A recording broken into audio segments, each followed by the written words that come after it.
জ্বালানি তেলের সংকট কিন্তু রয়েছে।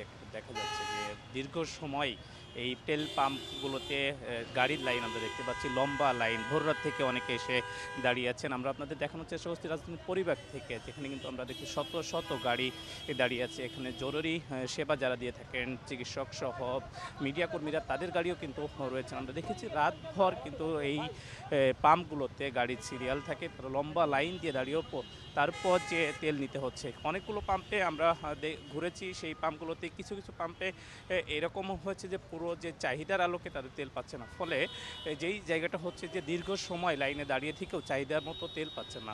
পরে একদিনের তেল দিয়ে আবার দুদিন পরে এসে দাঁড়ানো লাগছে। এইভাবে কিন্তু তেলের যে ভোগান্তি গ্রাহকদের মধ্যে, তারা কিন্তু ক্ষোভ প্রকাশ করেছেন।